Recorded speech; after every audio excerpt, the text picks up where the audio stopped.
So yeah, I know we're gonna go back into the world of pop here, but I'm glad that you enjoyed Bjork last week, man. I did. I did enjoy Bjork last week, and it was tougher than usual to listen, but at the same time, like I definitely got appreciation for what she does, and especially lyrically and compositionally, what she's able to do. So since you like Bjork so much, I have a plan for the next couple episodes that we're gonna do outside of next week. Okay? Right. Okay. So we're gonna go over some Godspeed to Black Emperor, some Sigur Rós, some Explosions in the Sky. Can you guys pick a fucking album with a fucking beat?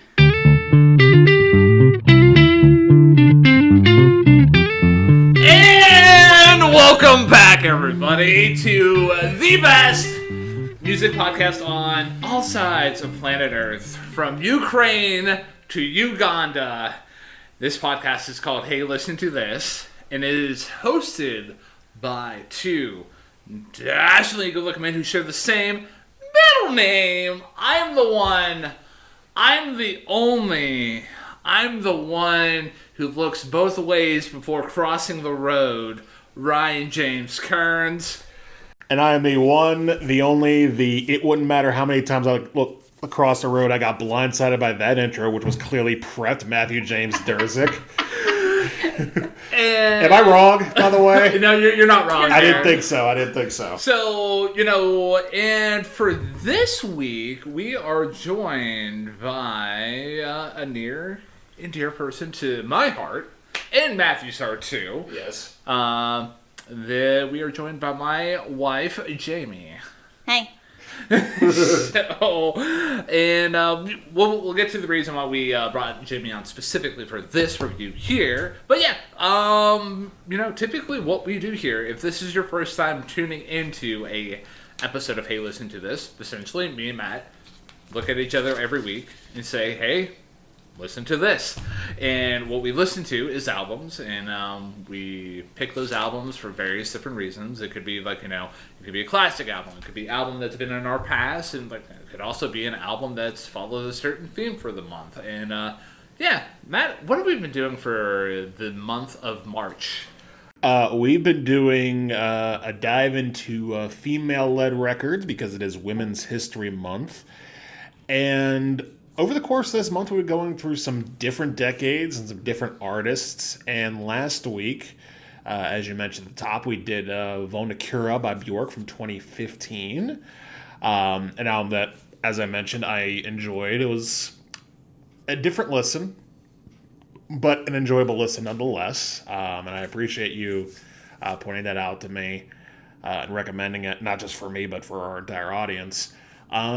So in honor of that, we're going in a completely different road this week and going back to the world of pop, and this time our fourth different decade, this being the 2020s, specifically 2023. And as I mentioned at the end of last episode, some unfinished business from last year, because last year we covered two of the big three in pop, which were Sabrina Carpenter with Short and Sweet and Charlie XCX with Brat. And now we do the third of the trilogy, Chappell, Roan, The Rise and Fall of a Midwest Princess. The name of my autobiography. Please don't. If for no other reason than the sake of copyright infringement, and secondly, don't get into the debate of whether Pennsylvania is the Midwest. Only in retail. Yeah. So for those of you wondering what exactly is a Chappell Roan, welcome to the world. Right. The fact that we have to ask means she's doing her job right. She was born Kaylee Amstutz, or Amstutz. I don't know if I'm pronouncing either of those correctly. No. But her stage name is Chappell Roan, and she's been sort of a bubbling under artist for the last several years, mainly coming to prominence over the last couple years as the opener for Olivia Rodrigo on her tours, and finally breaking out in 2024 with an album that she released in 2023, which includes a single from 2020. Her uprising into the pop world has been very, very bizarre, and can really only be the kind of weird, bizarre pop star that a post-pandemic hath wrought. And I don't mean that disparagingly, I'm just stating facts. So, my exposure to Chappell Roan is basically one of the few times where I could say like my exposure has been through sort of mainstream media, because up until last year I had no idea who she was, and I was watching the Today Show because that's apparently what I wake up to in my house, and they were mentioning the big three, and I had vaguely known of Brat because it was around the time we had done that episode. I was only vaguely aware of Sabrina Carpenter, and I had no idea who Chappell Roan was, but I remember that they were talking about that one song. Now, granted, nowadays that could mean several songs, but in this case it was Hot to Go, which we'll get to later on in the album. And then I heard that song in full for the first time at a wedding I went to on the Gateway Clipper back in August. And I thought, oh, okay, I get it. And then one thing led to another, and I sort of sat on thinking, okay, I've listened to Brad, I've listened to Short and Sweet, I guess I should give this album a listen. And in the back of my mind, I'm thinking, we're going to do this one day. We're going to have to do this one day. We're going to have to cross that bridge. And here we are. So, full disclosure, we almost did cross that bridge. When we were... The selection that you chose, when we did the Charlie XCX review, right? The other selection peeking behind the curtain was this album. So we're coming full circle here. So it's about a year overdue. Yeah. Well, I wouldn't say over. Well, I mean, I don't know. About. So yeah. My introduction to Chappell Roan was one of the artists that my wife Jamie introduced me to. It was through the song "My Kink Is Karma," and we'll talk about that song when we come across it in the album here. And outside of that, I mean, I've appreciated like a bunch of her like big singles like Red Wine, Supernova, and then like Pink Pony Club, which is hot right now, Hot to Go, like just the big singles that are coming off of it. And like when we did the Sabrina Carpenter episode, I actually recommended this album here specifically as the next album recommendation, going from Short and Sweet to here. So like I did listen to it a couple times.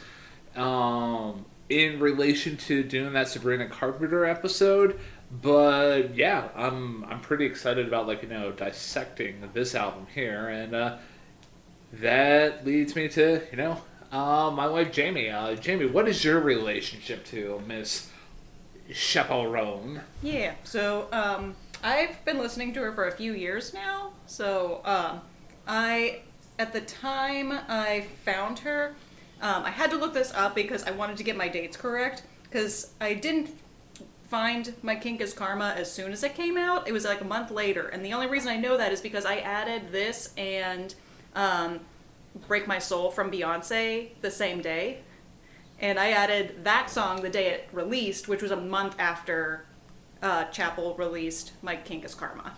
So I was like, okay, I'm gonna follow her. This is a very good song, and I dove a little bit into her stuff. I like when I find new artists, when I'm recommended on YouTube, I'll dive into a couple songs.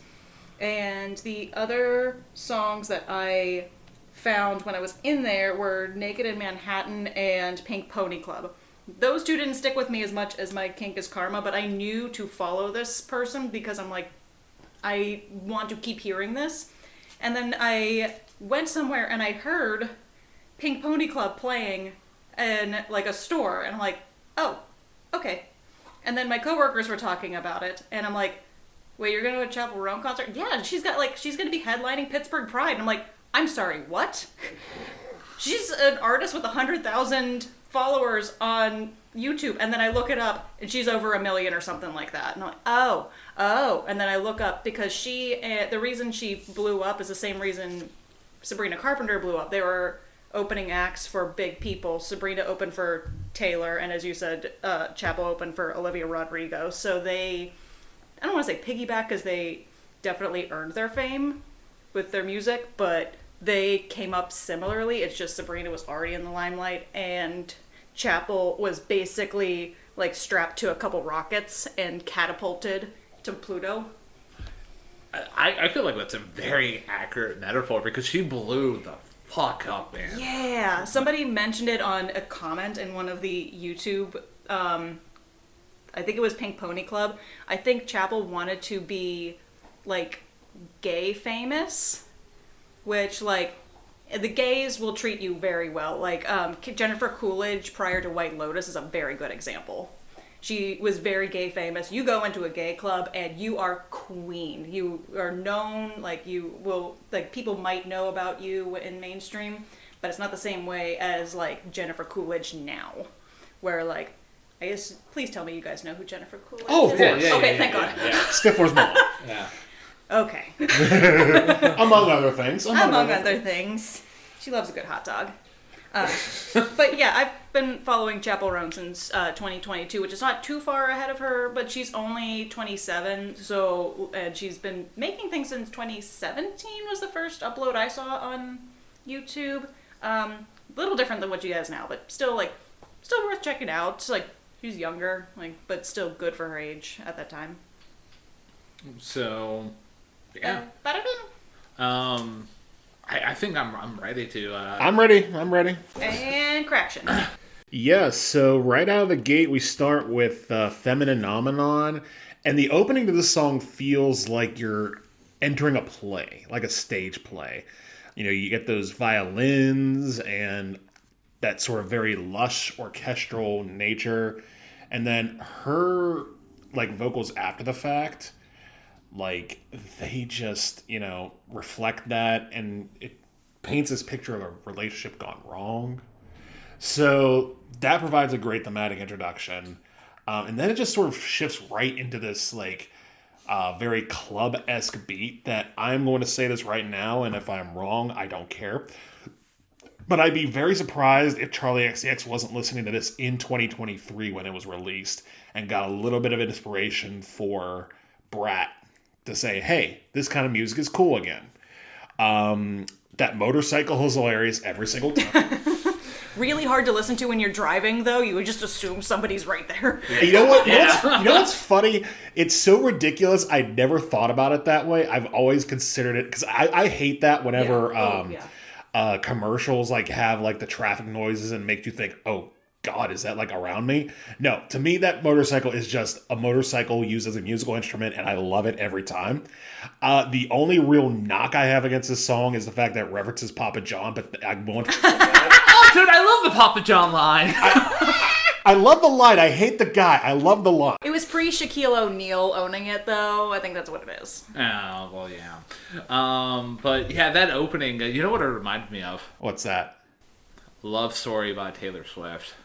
Ooh. Oh. You know what's weird? I've heard that song so much at my still current, at least for a few more weeks, job, and I've never put two and two together. You're right on about that. Is it the musicality, or is it the, like, lyrics? The musicality. Okay. Yeah. I don't think it hits for me, because I, honestly, the way it builds and everything like that reminded me of, like, a late 90s radio hit, pop hit with, like, Britpop in it. Okay.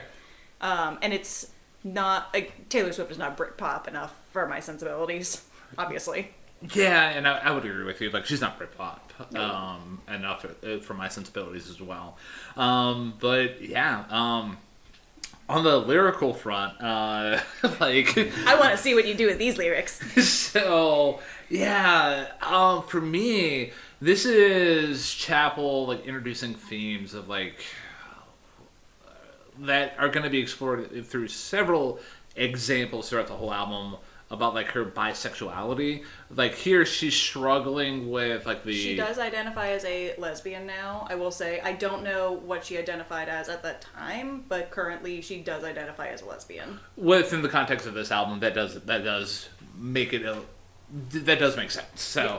I was trying to search for the appropriate term there, but, you know, I digress. But, like, no, the section that I want to highlight, because, like, you know, we get where she's talking about, like, you know, hey, everything's working out. You pretend to love his mother, and, like, you know, just, hey, you live in the white picket fence house, like, everything just works out okay, and then, you know, you find yourself crying at the nail salon, and, like, you know, like, it's referencing the fact that Chappell is trying to encourage like the listener to like explore other different options than what's considered to be the traditional American life, and I love that, man, because like there are countless amount of people that are going to be listening to this, like primarily like I can imagine like girls growing up listening to like pop music like this and be like, wait, there's another world, like that's hugely impactful. So.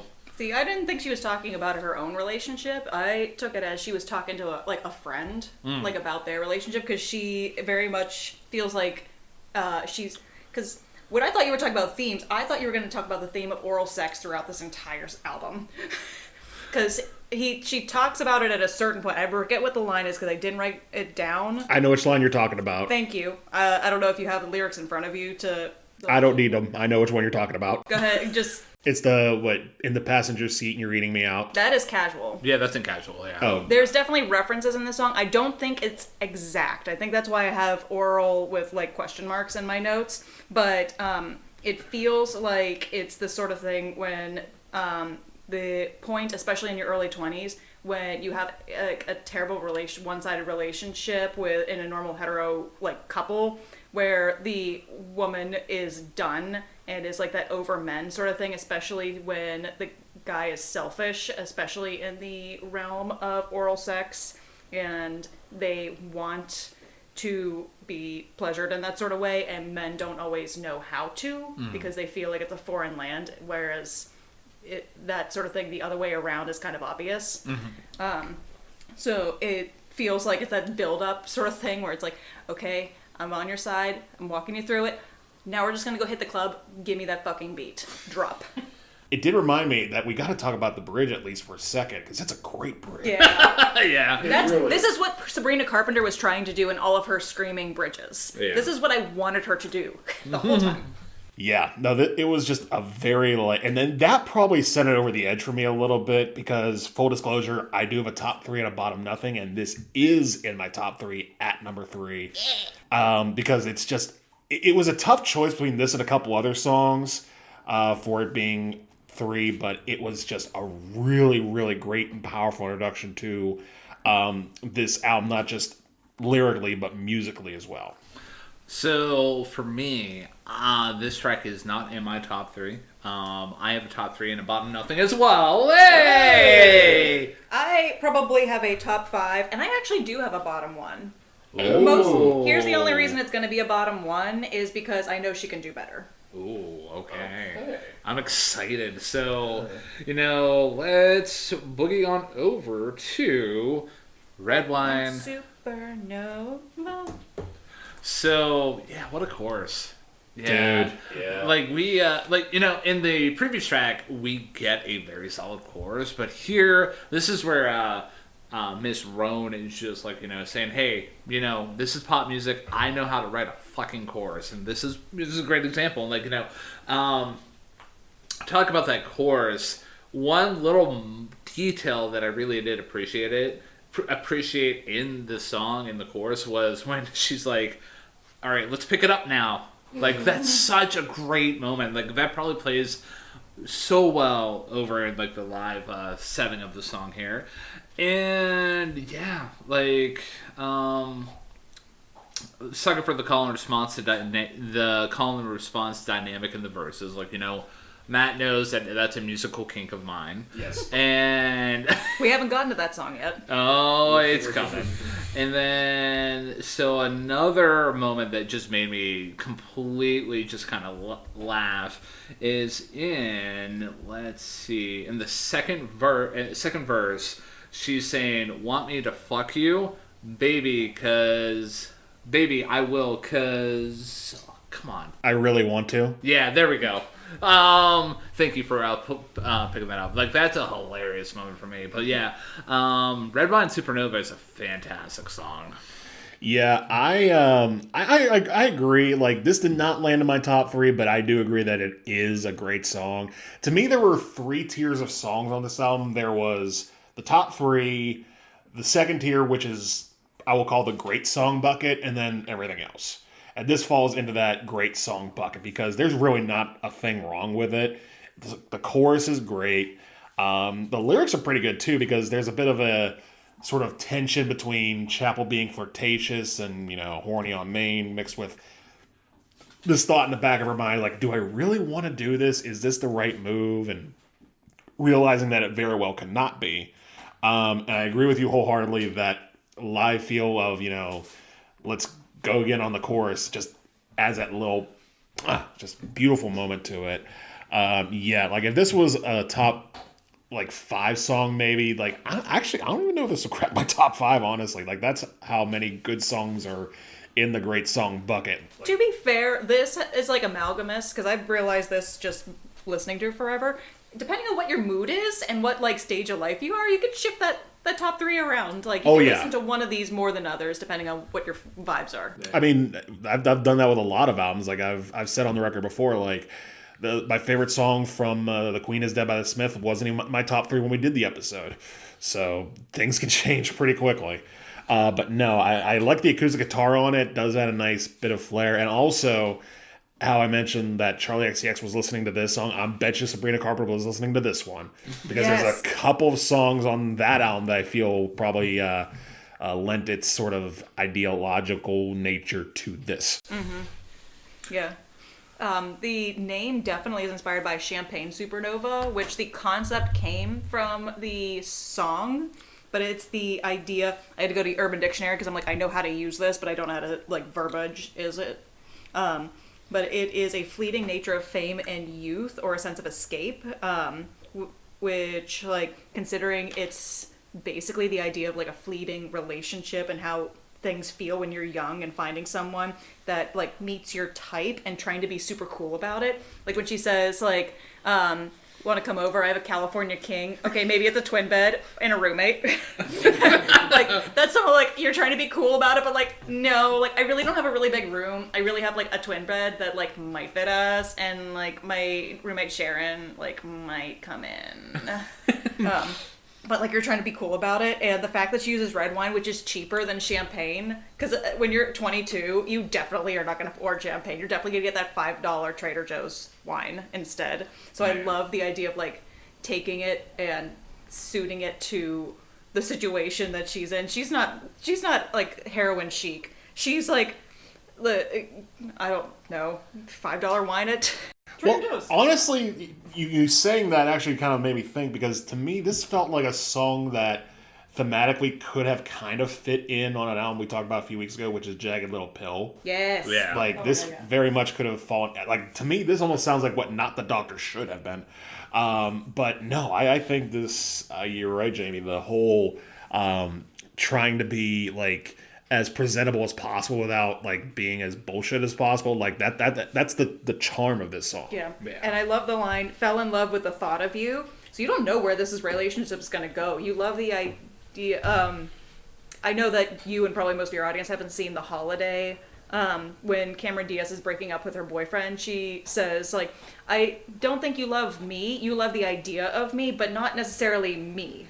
Yeah. So I feel that's where it's going to eventually go. But this is the bubblegum beginning where everything is I love seeing you. There's a filter on you. You're amazing. I want to impress you. And then when you start this is way before you start even getting to the nitty gritty. You won't even go to the bathroom in their presence, sort of thing. So for piggybacking off of that thought there, it's almost for me what a lot of the themes and the way that my experience with this album here is basically Chappell Roan basically exploring what it means to just break out of her own shell and explore different sides of the world. Oh yeah. And this is her first true exposure to somebody that she can actually interact with and do adult stuff with. And in the chorus she's literally saying, I don't care if you're a stoner. She's just having the time of her life. You don't know if that was something where she didn't want to be with a stoner and that she's changing her morals for that. That's just I don't care about this. Yeah. Is this in your top 3? No. Oh, okay. I didn't know if I mentioned it. Femininomenon is a waffling number. I'll tell you what it's waffling between, and then this is in my top 5. Nice. So are you ready to move on to After Midnight? After Midnight. So this song is the first song on this album that, if I'm being completely honest, doesn't quite fall into the top two tiers. Like, it's fine. I like it. But it's just a fine song. Like, it's a very, like, upbeat, like, dance pop track. The one part I do, like, note as a highlight on this track is at the very end, where she's saying, throughout the whole song, she's saying, the best stuff happens after midnight, and then it just cuts off as the best stuff happens after. After what? And that little lilt of intrigue at the end is pretty nice. But aside from that, it's a nice little fun song about, getting out in the town and partying and, fun stuff. It didn't quite get to the same level for me as Red Wine Supernova or Feminine Phenomenon, so I welcome your thoughts. So, positives for me. Like, in relation to, like, Charlie XCX, this kind of reminds me of the song Talk Talk, if you remember that song. Vaguely. Yeah, it's, like, basically a club, like, vibey kind of song. I love the bass line in this track here. It's a very solid bass line. The chorus is really decent. For me, I was a little bit off put by the breathy vocals where she's singing after midnight, like See, I kind of like those because like she doesn't have to be a powerhouse in every song. This seems like that. You're right, it's a club song, but I think it's the club song in between the hits. Yeah. So you got a couple people who might be a little drunk and really into it on the dance floor, but you're not gonna like you might have a couple people go to the bathroom or grab a drink during this song. Yeah. But you're still getting the vibe. Yeah. I don't think it's supposed to be a hit. I think it's supposed to be a connecting song. So, like, for me, like, those breathy vocals didn't totally tank the song, though. It was just, like, it's not my cup of tea. It's not my cup of Red Wine Supernova. But, yeah, like, outside of that, I did appreciate the backing band. It's solid. It's just a fun song. It's not a bad song. It didn't land in my top three, like, pretty obviously, but, it's fun. Yeah. Doesn't make my top, but I definitely enjoyed this. I like that there's a kind of a theme in some of these songs where it's like your parents have something to say about things, and it's like, no, I'm young. I'm going to go do this anyway, Mom. Yeah. And this is the point in the album that I did notice. She does a lot of flatter runs. I don't know how else to describe it, but like you expect the tones to be, like you expect the steps in the music to be brighter when she's singing. Yeah. Like bigger steps. Like instead of doing a major third, she's going to do a minor third of a jump. And I think there's just like, it's not a sadness, but it's just something more adult that I noticed throughout it. And I noticed that a lot with her songs, that they're more adult than you would expect somebody in their early 20s to conduct the music, because Sabrina Carpenter is the thing we're going to keep coming back to, because they're just going to keep getting compared to each other. Like, I'm sorry if this gets annoying, but her songs were always bright. There was always something bright about the way that Sabrina conducted the tones, her chords, her runs were always a brighter, like everything was in major. Very rarely did she use minor unless it was necessary or to make a statement. Chappell just leans into minor steps where you rarely would in early music. So that is a very mature thing to do, and like realizing that in the middle of this song, which is not really like a big deal, made me super excited just to keep following her. So one thing that actually made me one thing that you just said that made me appreciate this song maybe a little bit more was the fact of like just the sadness that you brought up. Like, in this song, she's in the club. She's just like, I'm feeling kind of freaky. Maybe I want to kiss your girlfriend if you don't mind. I kind of want to start a bar fight. Like, and here she's still like in that exploration phase of like, exploring her sexuality and her, femininity. And here she might be like having one too many drinks. She might be just like, oh, and like the sadness might be like starting to creep in. The song does kind of sound like you've had a couple, like especially as it goes on, it sounds like you've had a couple drinks. Yeah. It feels like you could have taken like 5 of like Pink's like biggest hits and like condensed them all into this song thematically. Yes. Like just from the top, I can think of Raise Your Glass, Blow Me One Last Kiss, definitely So What. Yes. Very much fall in the same line thematically, but musically I thought this was good. Like, it's weird to say considering how like successful this album is as pure pop, but this is an album track and it's a good one. Yeah, and it feels like it should be followed by Naked in Manhattan, because this feels like your first night in Manhattan, and then when she I listened to the like actual music video, so I don't know if in the album cut it has her doing the call to her friend when they get back in from the airport at the beginning.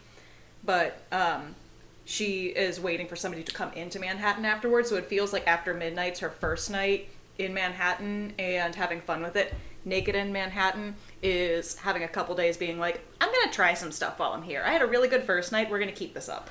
Can confirm in the official album version of the song that call doesn't exist. So fantastic.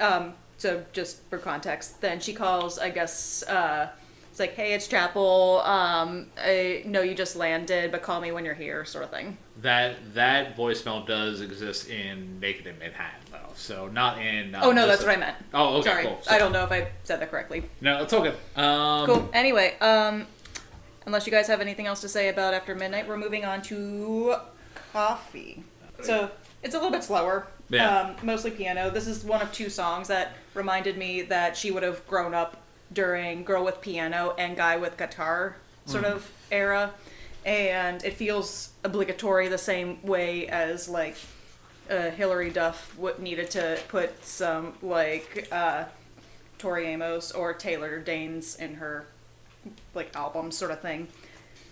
I didn't care for it on first listen, but it has like, I don't know, it's smooth and it's kind of nice to come down from all of her poppy clubby hits. Yeah. To take a kind of a breath, and it's nice to hear another song where it's like reminding you of like what relationships would have felt like in the era of like 22 when everything feels so strong and you can't stop thinking about somebody even though you know they're not good for you. Yeah. It's like being an alcoholic and knowing that you shouldn't go to the bar. Yeah. Even if you know you want just a water because that temptation is there and you're driving past the bar and being like, this. So it's like this person is a drug, basically. So you're like, I'm going to go for coffee, but it's not going to be just coffee. We're going to get some wine.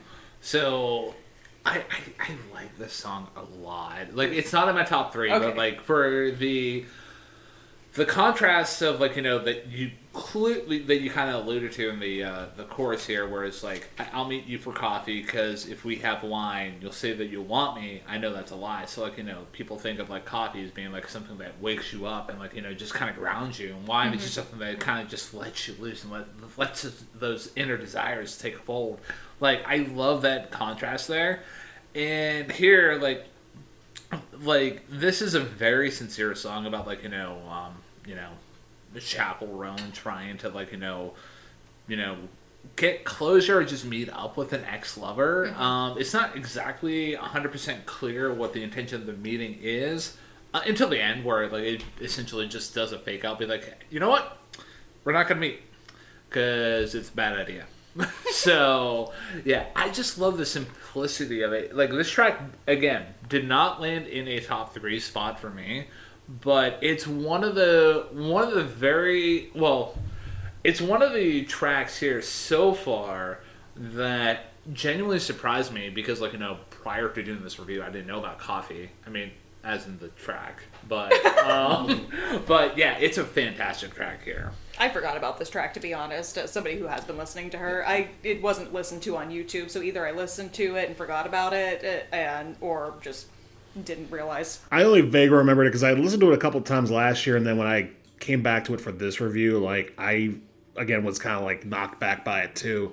It's not my top 3 either, but definitely falls in that great song bucket. It's her first crack at something, like you said, Jamie, a little softer, a little bit more, girl with piano, guy with guitar, you know, coffee shop vibe, which I guess kind of fits in with the theme.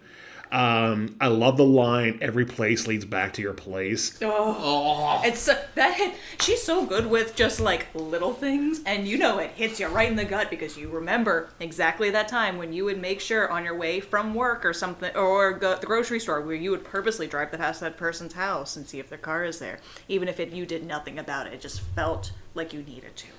Well, to me, like, this whole song feels like Chappell just like being like in fear of like what this could be, because again, it could lead to a rekindling of romance, it could lead to, you know, spat, it could lead to any amount of things, and she's trying to like tamper it down by saying, we're just gonna get coffee, no alcohol, nothing crazy, just a nice simple, because that's, you know, in modern Western society, and possibly Eastern society too. I'm a noob. I don't know a damn thing.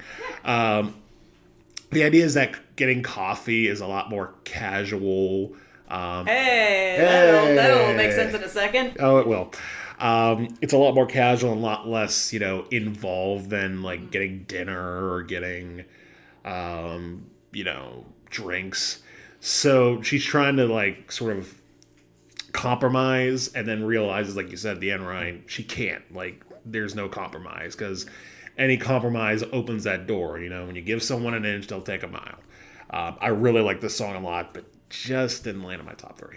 So, I feel like it's time for some casual talk here. So, yeah. I'm interested to hear what you guys think about this song. I like it a lot. Okay, I do too. It's not a top 3 track for me, but I respect the hell out of it. Like, my first note in it was, Jack Antonoff, is that you? On the production angle. She definitely didn't have enough money for Jack Antonoff at the time. I also double checked. Dan Negro. Jack Antonoff was not anywhere near the production of here, but you can immediately see the influence there. And for me, this track reminded me of anything that could have been off of the Tortured Poets department, but I like this song a lot more. Like, it flows so well, and the lyrical aspect of it, where, on a side note, and I'm not just saying this because my wife is here, growing up and talking with people and just seeing how they treat relationships of oh, hey, yeah, we're just keeping it casual. We're not putting a label on it. We're not doing this. We're not doing that. I'm like, come on, man. Stop being stupid.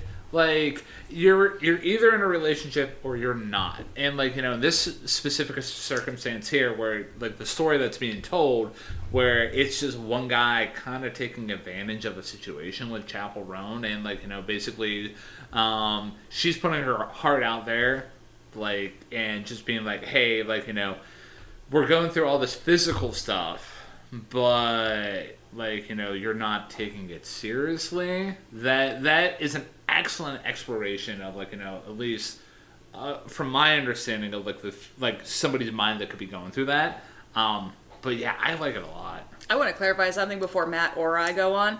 Are you saying that Chappell Roan's one song is better than all 31 songs on the Tortured Poets department? Oh yeah, absolutely. Cool. You heard it here first. Well, I was going to say, we didn't review all 31. We just reviewed the first half. There's still 31 songs. It doesn't matter. That's true. I like the song a lot too. And before I go even further, I'm glad you sort of came across, Ryan, and assumed that this song was about this guy who just sort of takes advantage of Chappell. Are you sure that it's a guy? See, here's the thing. I assumed it was too until I watched the music video. Oh, thank God. Have you seen the music video, Ryan? No, he has not. It's so good. I didn't watch it until I went to a friend's apartment and she put on the video and I was like, oh, I'm not even sure if this is a Same Species song anymore. What even? So it opens up with her on the beach and she's listening to a news report about men being attacked and killed on the beach. And it turns out that there's a siren coming out of the water. So somebody who's meant to lure men into their doom.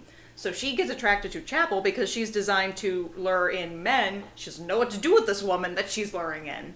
She's not supposed to kill the woman. So they go together for a little bit, and slowly the siren starts killing basically the men around her. So she's showing more attention to the men, basically. Yeah. But yeah. You don't really need to know the details, just other than it's a siren that Chappell's falling in love with in the music video version of the song. I just always assume, unless they actively there's only one song where I'm going to assume she's talking about a man.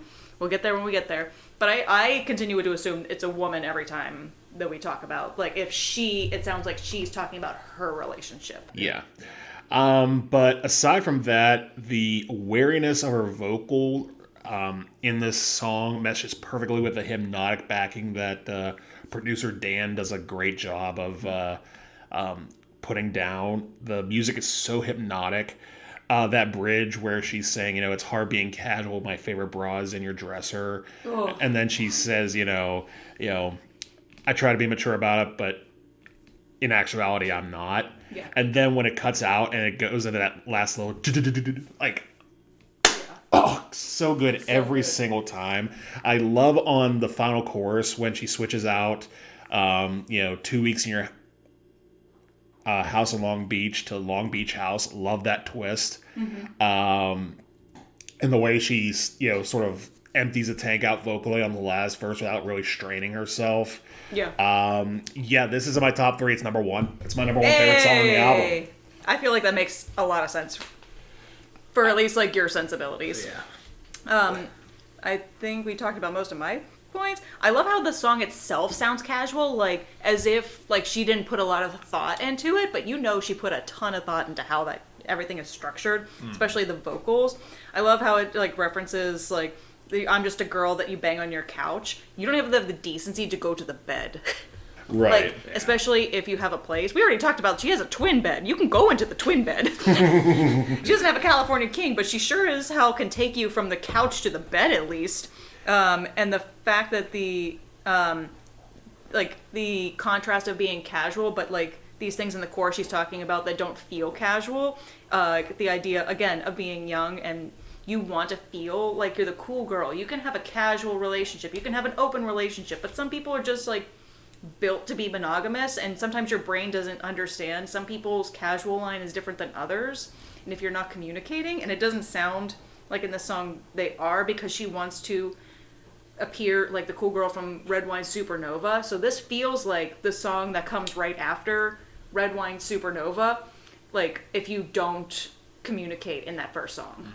And I'd be remiss too if I didn't point out the parallel between what you were saying at the top of your thoughts, Ryan, where you were talking about how people say, that they're seeing each other casually, and you were sort of chiding them for, don't be stupid. Right in the song, she says, "Dumb love, I love being stupid." She's admitting it. She's being honest. You're young. You want to feel like you're doing something. You don't always want to feel like you're being smart about things. You want to have fun, and you don't realize like when fun can actually hurt you. And it's something like this where it's like going to hurt you long term because you didn't say like, why are we going this far? Or like, just no. There's a tightrope between, casual romance and like dedicated romance. Yes. And this song describes it perfectly. And there's a reason it's my number 1. Especially if you're not on the same page. Yeah. So good. So, yeah. Super graphic, ultra modern girl. I have to say every single word like that because it doesn't seem like it should work like that, but she says it in the song as if it's nothing. Why? Why are you so good at saying those words? And I can barely say it when I'm looking at the letters. It is a depressive tongue twister.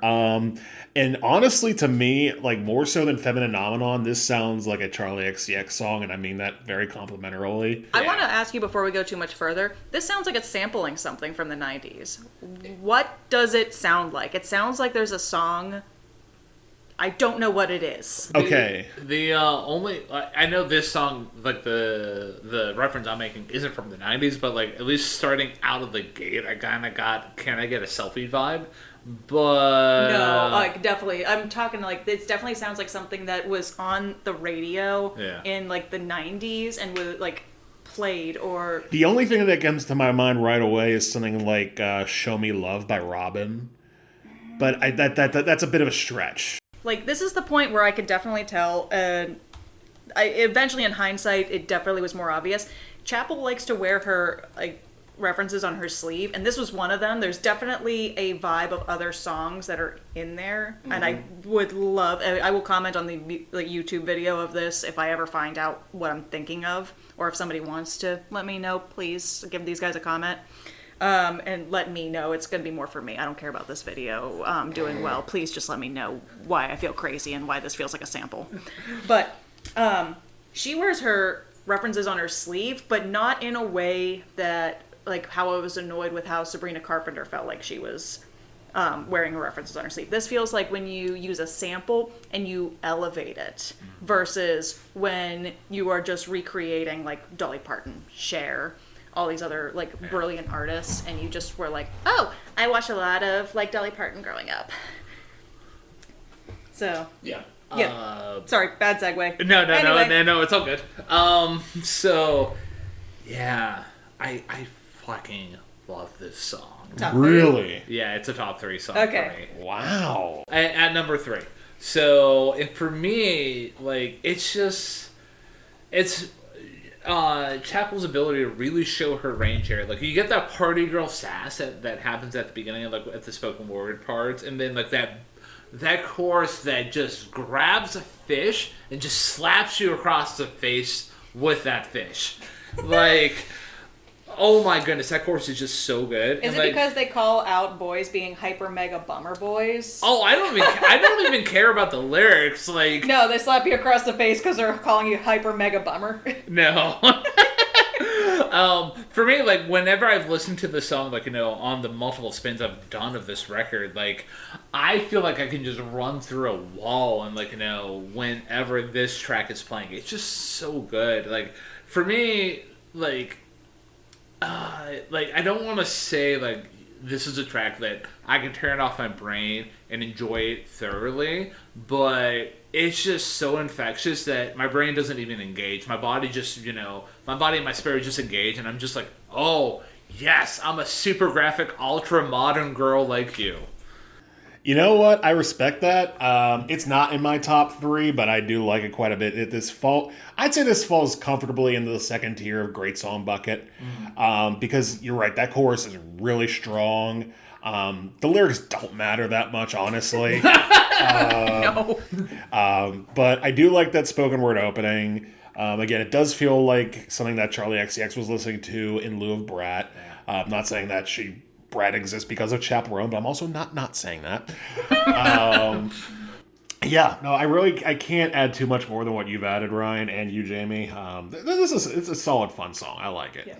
I did write down that it's still not the songs that I'm thinking of, but that it sounds like they mixed whatever song I'm possibly thinking of, Supermodel by RuPaul and Funky Town, all into one kind of vibe. Mm-hmm. But this is the song that waffles between Feminine Omenon, like, because they're both hype songs. Oh, yeah. But it kind of depends on what vibe you're going for hype, because the other one is really calling out whatever boy is not giving the oral, and this one's basically like, they're not worth the Friday night makeover. I took the time to wear heels, and when I never wear heels, I took the time to straighten my curly hair, which takes a long time. Boys aren't worth it. We're gonna just go out, sort of thing. Never. The fact that it says never waste a Friday night on a first date to begin with, like, nope, we are not wasting our time. We are gonna be hype. So, Matthew, with that in mind, Yes, Ryan. I have a question for you. What's that? So, if the listener out there right now is thinking that we are definitely worth the hype of a Friday night, Hey. and they want to help support, like, what we do here on a week in, week out basis, what are some ways that they can help us grow the show and help us continue, keep on keeping on?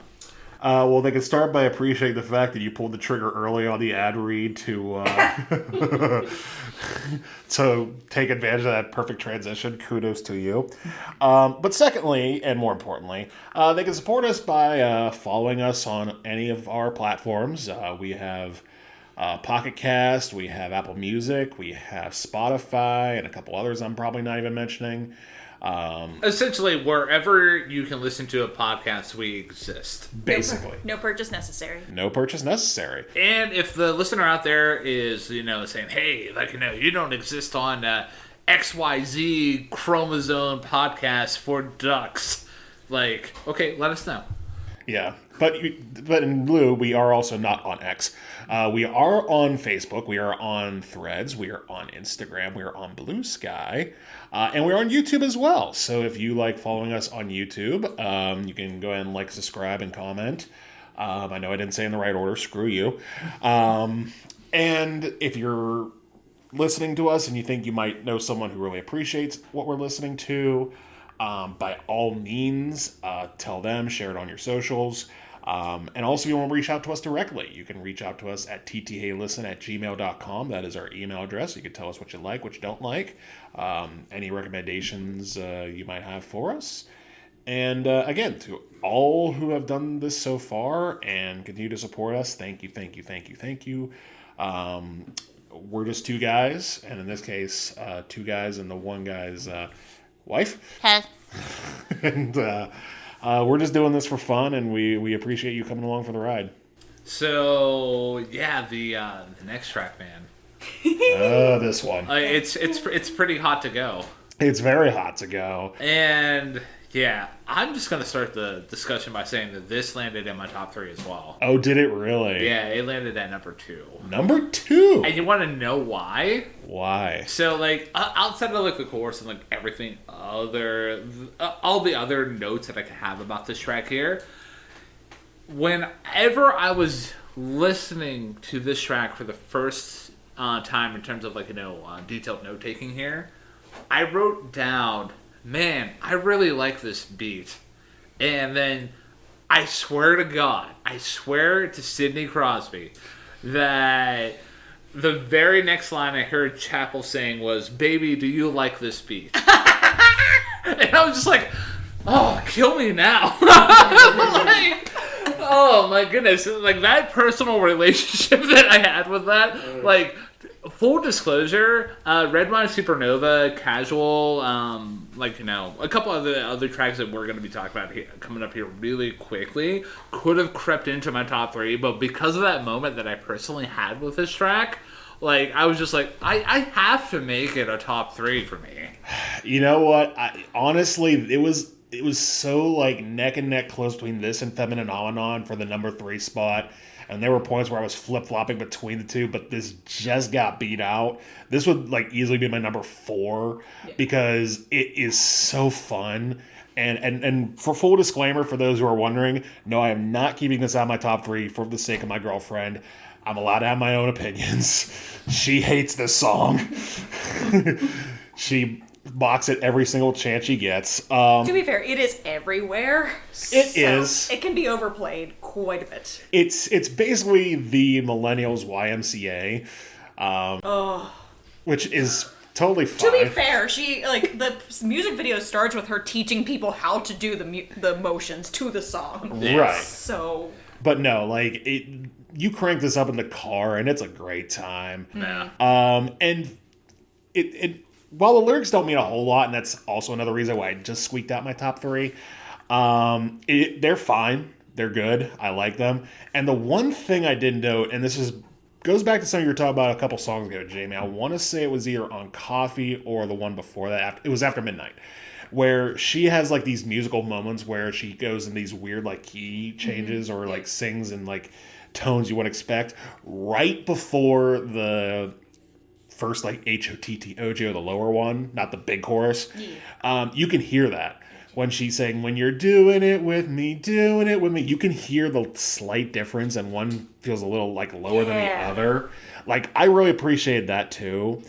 The drums and the beat are great, like especially on that pre-chorus. It's just a great song. Deserved to be a hit. But again, because of how good the other 3 songs were, I just couldn't do it. Yeah, no. It's supposed to be a not, like, the moment that I heard "Call Me Hot, Not Pretty," that tells me, like, you're not taking this seriously, so I will not take this seriously, and I'll, like, bop to the beat with you. It reminds me of how it would feel when, like, "Hey Mickey" comes on. Yeah, that's like, another song that's, Yeah, because there's, like, you're not listening to the lyrics to "Hey Mickey," you're just having a fun time, and you're just there for the chorus and everything. So, like, that's just my opinion about this. I'm not taking it seriously, I'm having a fun time. It's in my top 5 because, like, I almost didn't want to like this song as much as I do, but, like, I've had it in my head, like, for the past 2 weeks because it's just a fun nonsense song. Yeah. I actually took away the only meaning behind the whole song on the lyrical front was just like, this is Chappell being like, I'm hot to go. I'm ready to, like, do adult stuff with you. Like, I could be the one or renew addiction. It's all in my head, but I want nonfiction. I don't want the world, but I'll take the city. I don't know if I care about the lyrics. I'm still not, like, taking any of them because I'm like, it's nonsense. It's a weird comparison, but in my head, like, I compare the song to Juno by Sabrina Carpenter because that song was just like, oh, hey, look at how horny I can be. Like, Chappell Roan's horny in this song here. Like, obviously I like this song a lot more than Juno. So, like, it was maybe a weird comparison, but yeah. Maybe it's closer to, like, Touch Me from Rocky Horror Picture Show. Oh, yeah. Where it's like, yeah. I don't need you to impregnate me. I just want you to, like, do all the sexy stuff with me. Yeah. Now all I want is the version of Hot to Go with Tim Curry singing backup vocals. My God. H-O-T-T-O-G-O. Oh, my goodness. What's he doing these days? He could have a job with that. Him and Elton John can start doing like a collaboration album with Chappell. Oh, I can see that. Please. The only other note that I got to throw in about Hot to Go is the, that pre-chorus. It's actually inspired very, like, it's very much like a cheerleader chant. And, fun fact, Chappell wanted to be a cheerleader. Yeah. But she couldn't be, she felt like she couldn't be a cheerleader back in. So now she decided to lead even bigger crowds. Yeah, pretty much. Fair. But yeah. Before we go on, bring it on remake with Chappell Roan. That's all I got to say. Oh. She's the head coach, please. All right, so my kink is karma. The song, not the statement. Ta-da! So, yeah, for me, like, at least at the beginning, I was just like, oh, hey, Jack Antonoff inspired intro here again. But, oh my goodness. I know, like, this song was my first introduction to Chappell Roan as an artist, but this song is so good. Like, the production is really tight, and the lyrics, oh my goodness, slap me in the face with a fish, mama. Like, What happened to the fish that you just want to keep getting slapped by the fish? Is that actually your kink instead of the karma? I'm thinking he just watched a John Oliver bit from this morning and based it off of that. yeah. But, like, And one of them has a gun. But yeah, like, it's so fun whenever you hear Chappell being like, it's hot. When you have a meltdown in the front of your house and you're getting kicked out, it's hot. Like, I love that so much. Like, you can just imagine Chappell really just getting off to the downfall of this other person. Like, I love that so much. Because that part, like, escalates. Because at first it's just like, oh, you're just emphasizing. And then you can realize that she's, like, almost orgasming as that goes on. And it's just so good how she, like, starts low. And then you can tell that the vocals just become more orgasmic as it goes on. And that's exemplified by the fact of just how that pre-chorus leads off to the chorus, and it's just almost it's like a fall down, and we go into like a nice little flow. Like, oh man, like, maybe on another day this song could have easily crept into my top 3, but for one reason or another, like, I've talked about, like, Hot to Go and like my third favorite song, Super Graphic Ultra Modern Girl, for the reasons why I like those songs more than my kink is my kink is my karma. Wow. My kink is my karma. My kink is karma, but like, yeah, this song is just so tight. Like, I just love it so much. I'm right there with you. It's not my top 3 either, but it definitely falls in that great song bucket. Like, again, you mentioned sort of the roller coaster that the vocals go on throughout this song. It's executed perfectly. It's funny you mentioned Jack Antonoff, because the one note I have about this song is that it sounds just like a Taylor Swift song, particularly Anti-Hero was the first song that came to mind immediately. But I do think this song is, if not that song's equal, maybe slightly better, because it just, again, I think Chappell's a bit more vengeful, and I mean, it's lyrically it's comparing apples and oranges, because Anti-Hero is Taylor Swift saying, I'm the bad guy, and this song is basically Chappell saying, no, you're the bad guy and you're going to die. So, yeah. Aside from that, I really can't say anything else other than you've already mentioned. It's a solid song. Not one I could really get into. Like, I'd probably put this easily behind a couple of songs that are coming up. Probably behind Hot to Go. Probably behind what Red Wine Supernova, I'm being honest. Like, this probably isn't like the top half of the album, but sort of like floating towards the middle. Like I said earlier in the episode, this is the first song I heard from Chappell. This is the song I introduced people to her when I could. And I think that's what keeps it in my top 5 is like that it was like that gateway, so it has a little bit of a sheen on it for me. But I do love that it's like a breakup revenge song, basically. And this is more of mine and Matt's territory in the music video. This is the one where I said that this is the only time I think she's talking to a man, because it's the only music video where she is interacting with a man as the partner. In the music video, the person she's singing to is a man, the person kicking her out is a man, and I don't think we've touched on this. Chappell Roan identifies as a drag queen. That's why a lot of her shows she'll have full beat and everything like that, way more than the average singer. And in this one, this is what, like, when you brought up the Taylor Swift thing, I think she might be referencing that, like, that sound, but that's also why she's in way more drag in this music video than any other music video from this album. Mm-hmm. She's in way heavier drag. She's got the, at the end, she's in full getup. She's a drag devil with a heart for a face. And the man that she's beating up is in a white beater and with clown makeup. So he is meant to feel like a clown by the end, and she's clowning on him, and she is fully in that, like, trying to be the devil, but making him feel like, she could be that anti-hero, the clown, the devil, but she's making him feel like the clown. I want your despair, especially in the line, like, wishing you the best in the worst way, using your distress as foreplay. That is basically the epitome of what she wants this partner, probably a man, because she doesn't talk about any of the female-centric partners in any of her music videos with this much disdain. So I have to imagine that because she identified as bisexual for a while, or at least like that end of the queer scale spectrum, that her interaction with male partners was this, because this is the most angry she is in the album, with the most heat, for maybe not anger, but definitely heat. And the beat simulates thrusting in most like traditional straight like sexy songs. Yeah. So the fact that she's like bastardizing that, being like, I'm getting off to the fact that you hate this. You hate everything that's going on and you're having a terrible time with this. But I am going to get off to this. Man, like, I don't think I have anything else to add. Like, no, I do love this song so much, though. Like, it was an absolute pleasure for me to revisit it in the context of this review. Yeah. So, picture you. Picture you. I'll go ahead and take this one.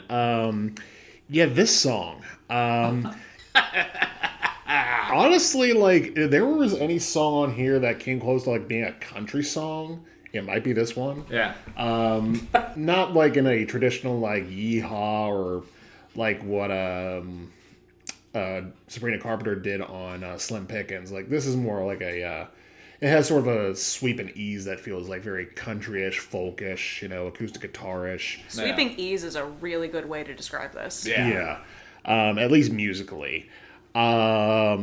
Lyrically, however, this is probably one of the more erotic mainstream pop songs in recent memory. Oh my god, yes. Yeah, like, it's very graphic, and the way she's talking about lipstick stains where you should be, and then she's singing I need you now, I'm getting close now, like. And you don't even realize it when you're listening to it unless you really listen to it. Yeah. She's bopping, man. She bop indeed. And aside from that, the tragedy of it is kind of the fact that it feels one-sided. Mm-hmm. Like, she's only sure of her own like desires here. She has no idea what the partner wants, or if that's even possibility, or if, the other person even knows that Chappell Roan exists, which, hey, it's 2025. You'd know now. Do we think this is the follow-up in the trilogy of starting at Red Wine Supernova, and then Casual, and then Picture You? I would actually contest that after Casual, like, maybe Coffee should go there? Maybe Coffee. Yeah. Does Picture You then come before Red Wine Supernova? Because if they don't know that she exists, and that's the longing sort of thing. All right, so what's the actual outline that you're presenting I there? don't know. Because in my head, maybe like picture you. Are we assuming picture you, the other person doesn't know Chappell exists, or that they do and they just don't want to be a part of Chappell's life? I think they might not know that she exists. Okay, so then it is picture you, red wine supernova, because that's the idea of like somebody who's too cool and we want to be part of that. So picture you, red wine supernova, casual coffee. I can agree with that. Yeah, I mean, realistically, if you wanted to like try to like chronologically piece this album, like, It's going to be so hard because she's going off the deep end at some point. We'd all turn into Charlie Day at the post office. I honestly did that at one point. I tried to do that, and I told Ryan, I'm like, I think I have a theory about this album, and then I found out I downloaded the album in the wrong order. So, so my theory was wrong. I will have something at the end as to what it actually is, but yeah. So, but I think if we're gonna separate things out, she's having a relationship side of the album, and she's having a I'm young and free side of the album. If we're going through the relationship side of the album, Picture You starts, and then Red Wine Supernova. Casual coffee. Yeah, but this song easily could have cracked my top 3. Like, it might even be my top 5, honestly. Like, this is one of those songs that stuck with me. Because, like, I was, like, the second time I listened to the album, first time I listened to it, I thought, okay, kind of cool. But then the second time I was like, whoa. And then after that, like, I thought, but then again, maybe, I mean, I would probably I wouldn't put this higher than Hot to Go, but I'd probably maybe put it as high as number 5, maybe number 6. I would say, like, contextually sake, like, this is a very important song because, like, you think about, like, a lot of the other songs on this album, and it's, like, primarily, like a synthy kind of poppy kind of album. Like, you get some piano sprinkled in there, but songs like this, songs like Coffee, like, they're very important. They can show, they show Chappell's range as a songwriter and as a performer, and, like, I applaud her for that. This song isn't my favorite song on the album. I mean, you guys probably were able to tell because of the fact that I didn't like come out of the gate swinging and saying like, I didn't bring back that fish to slap me in the face. Yeah, the fish stayed in the pocket. But the fish left the room. Yeah, but like I do appreciate what this song does very much so. But yeah, it's a very good song from her. Yeah, I picture that. I don't know if you guys will get both of these references, but with the timbre of the mic being a little bit more old-timey feeling, because the timbre of her voice is a little bit different in this one. It reminded me of the bar scene in A League of Their Own and the bar scene in Twin Peaks early in the first season. Like, if you smush those together, because it's a little bit dreamier, more like the Twin Peaks, but has a grounded feel like the League of Their Own, where you're like, you can kind of tell that she thinks that she's in this room, like, singing to one person, but what's going on around her is not that. I love that. Yeah. Yeah. So, Kaleidoscope? Kaleidoscope. I'm going to start this only because I want to see how you guys react to this, because you are not LGBT adjacent in your lives. So the Kaleidoscope, she's definitely talking to a girl. It's another white girl with the piano sort of thing, but it's the sort of thing that, from my interpretation of this, it seems like because it's a song about taking a relationship a friendship too far, I assume that, especially because Chappell is likes girls, I assume it's a female friend that she may not have known whether they would take her advance well. And the fact that it's a kaleidoscope specifically that she's relating life to, which is typically rainbow, that doesn't feel like it's accidental, that's what she's relating this to. And especially since it's like a friendship that she's like going around, that she doesn't think that she can get it back to the thing that it was before. You can never get a kaleidoscope to be the same thing before, even though it feels like a very heavy-handed metaphor. It kind of like, I started seeing this as a heavy-handed metaphor, but going back to it, I'm like, okay, no, this actually feels like a good representation of this. But like, I don't know if you guys would have picked up on that from your sensibilities. Oh, I definitely did. Okay. This is almost going to come across as a backhanded compliment to the song in a sense. There's several moments in this song here where I don't care for the vocals, but I know why the vocals are there. Yeah. That seems very convoluted. Let me explain.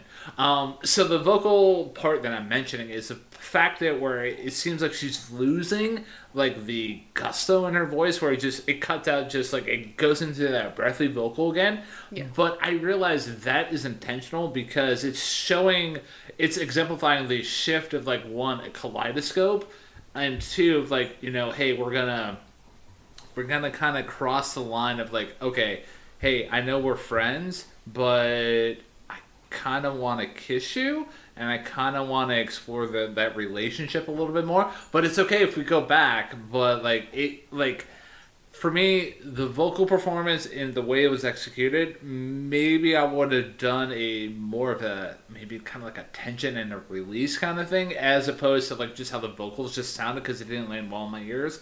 But I totally picked up on that. Yeah, So. I think it's more of a maturity thing. It's something that, like, if she would have done this song maybe in her early 30s versus her early 20s, she would have, like, been able to guide herself through. Because, like, in the last song, you could tell that she has really good breath control. It's not a question of talent or the ability to do that.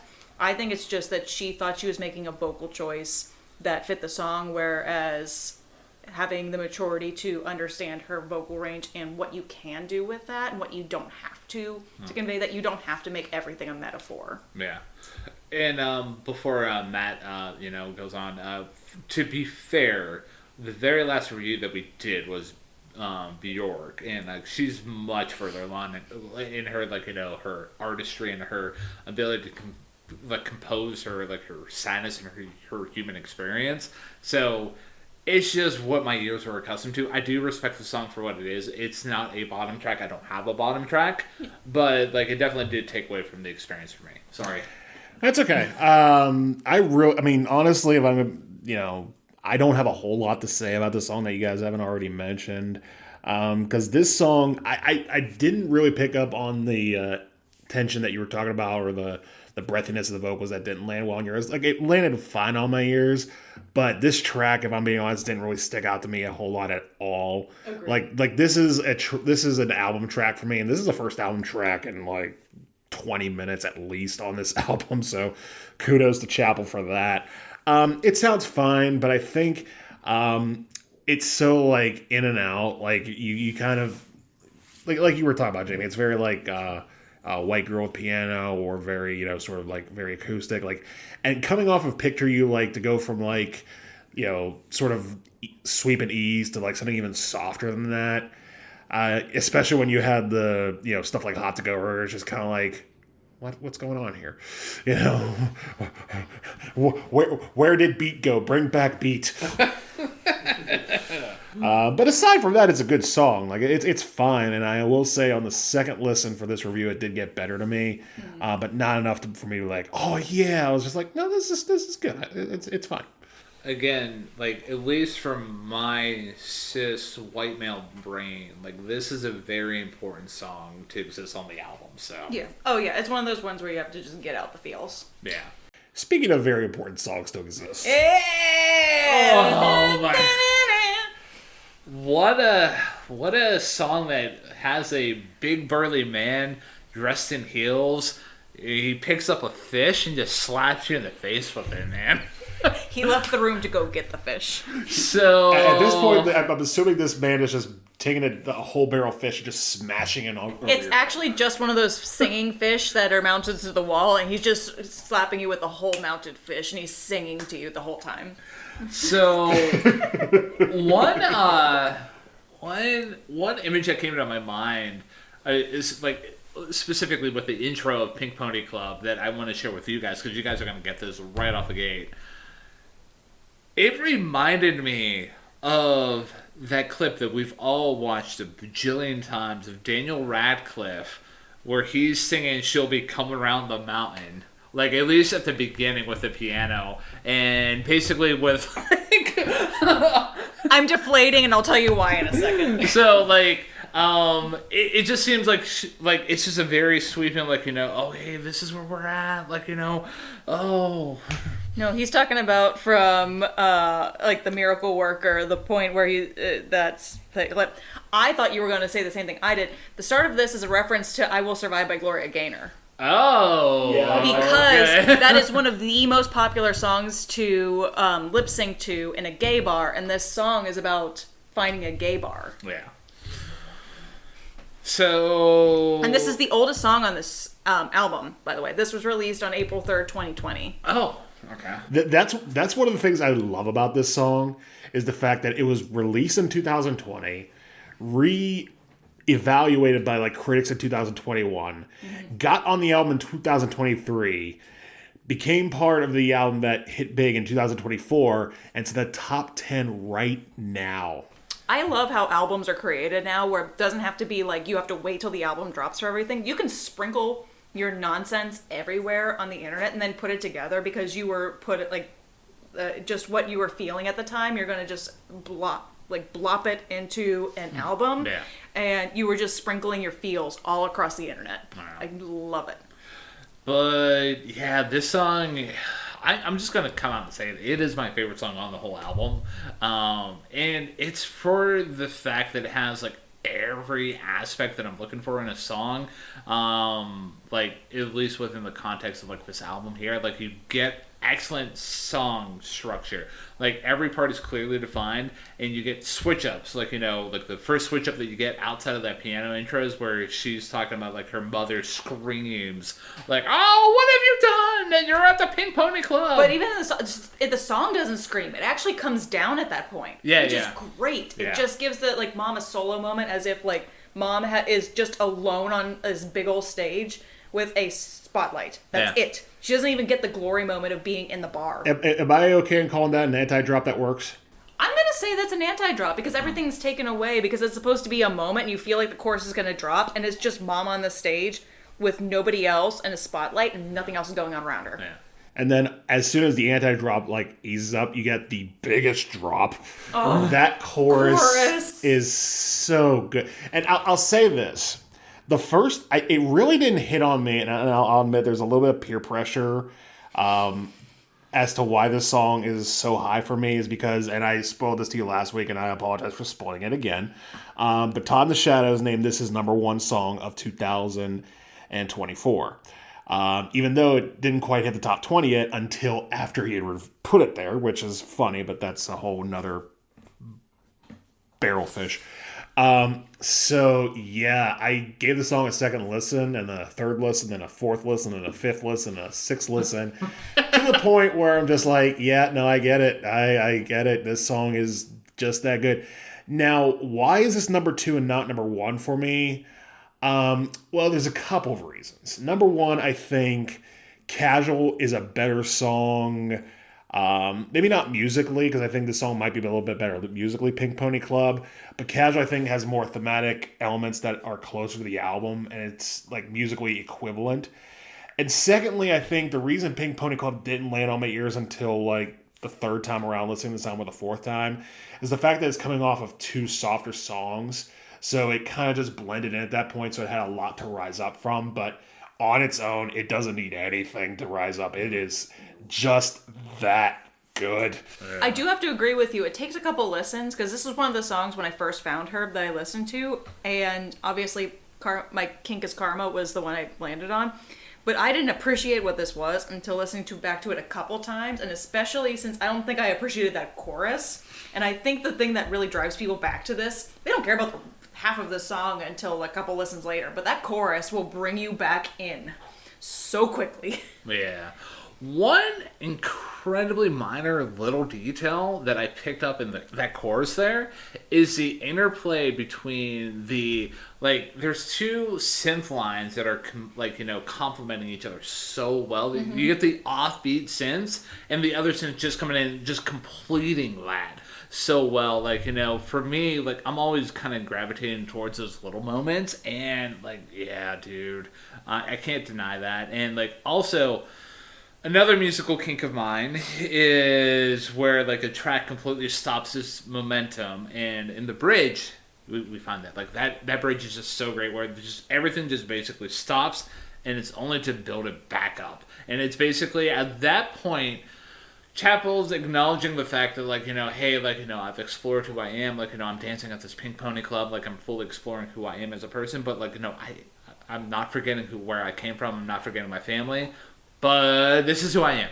Like, Yeah. in a nutshell. And, in addition to that, the guitar solos that are, like, you know, sprinkled in towards the back half of the track here are great. It's an excellent touch, but yeah, not much else to add. Like, you know, chances are, if you're listening to this right now, you know what a Pink Pony Club is, but... It's a gay bar. Before I do the last parts of my notes, Matt, do you have anything else you want to add?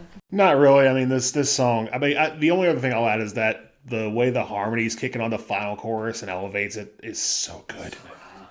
I kind of love, we talk about her maturity within the music, and I love that this song sounds like it came out of 2020, which, like, she would have been in her early 20s when she wrote this. The fact that it sounds like she's looking back at her time in her early 20s and singing it almost sadly, like she's looking back at this time in her life 10 years later, and, like, trying to, like, call back to her mom and being like, I'm still your little girl, and this stuff. Like, that felt so crazy to me that, like, it felt like it was written by somebody 10 years older than she is now, let alone 10 years older than what she was when she wrote it.